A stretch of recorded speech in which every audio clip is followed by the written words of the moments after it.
Hello my dear health seekers, Inga from Health Origins, and today it's super quick and easy recipe how to make your own tahini at home. So let's begin.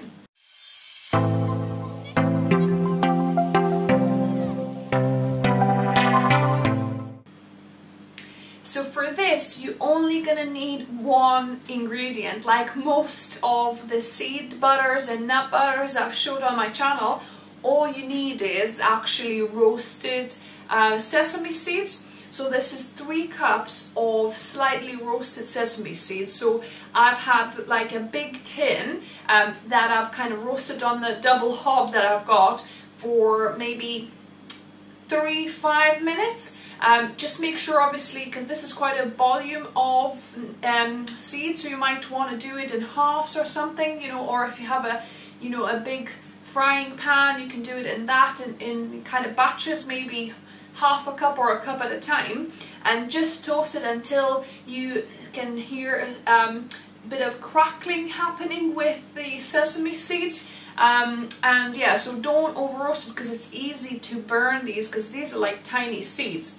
So all you're gonna need is roasted sunflower sesame seeds, and you need at least 2 cups, I would say, because you need a volume of seeds, because we're going to be doing it in a food processor.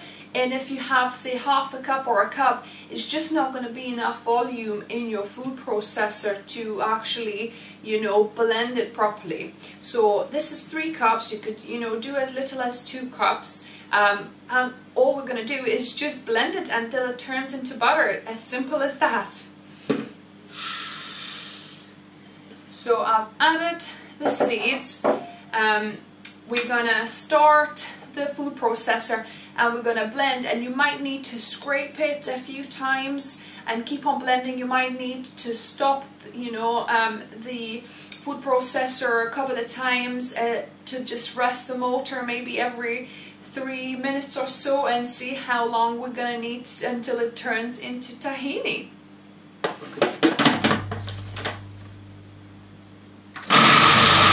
It's been 3 minutes and it's really starting to get into some kind of a paste, as if you can see here. So I'm going to just scrape the sides a little bit to make sure it all gets... Oh, and the smell is from like slightly toasted sesame seeds. It's yummy. So I'm just going to keep on blending for probably another 3 and maybe even 6 minutes, we'll see.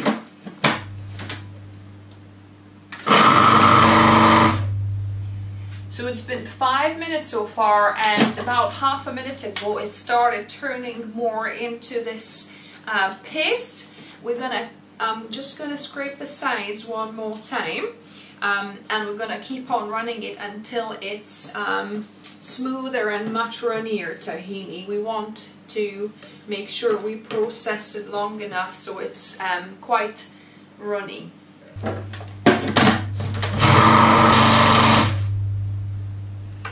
So it's been 9 minutes in total, and that is looking nice and runny.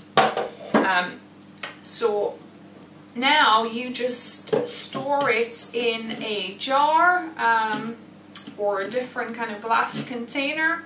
And really, because of the high fat content, you don't even need to store it in the fridge. I don't. So yeah, so I'm just gonna transfer it. So let's have a look how runny it is. Wow, that's pretty nice and runny. Yeah, so we'll do a little taste test. So let me give this a little taste test for you. Super creamy. Oh, yum. It's creamy. It's you can taste that it's been roasted. It sticks to your teeth like a normal tahini would, and it does have that bitterness that tahini is known for. But yeah, so this is such an easy and quick recipe to make your own tahini if you run out, for example, but you happen to have some sesame seeds on hand. you can make this very easily at home. If you like this recipe, give me a thumbs up. If you're new here, welcome to the channel and subscribe for more videos just like this on Wednesdays and Saturdays.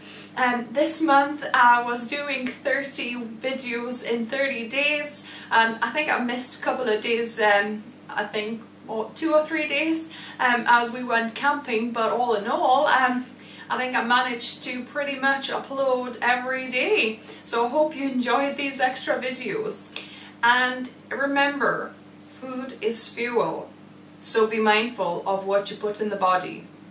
Until next time.